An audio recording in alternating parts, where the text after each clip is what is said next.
I don't want to say Happy International Women's Day, but just acknowledge that it's International Women's Day, because most women around the world are not happy.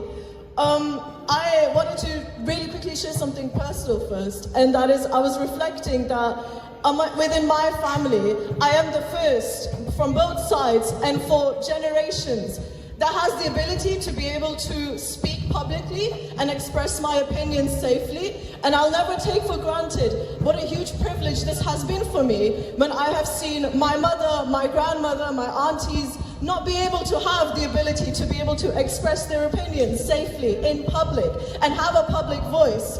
And I'm really grateful for that. And I think we should all recognize that it's a huge privilege that we all have. It shouldn't be a privilege, but it is. And we are told often to be a voice for the voiceless.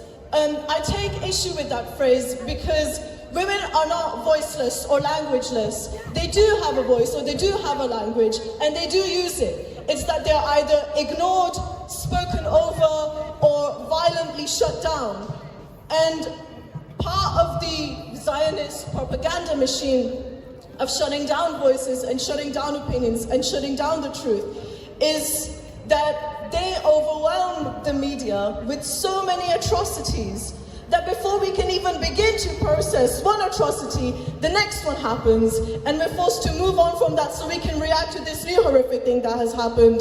And we forget what happened yesterday so we can focus on what's happening today. Until another massacre comes out, another statistic comes out. So the things I want to talk about, they're really upsetting and heartbreaking, to say the least.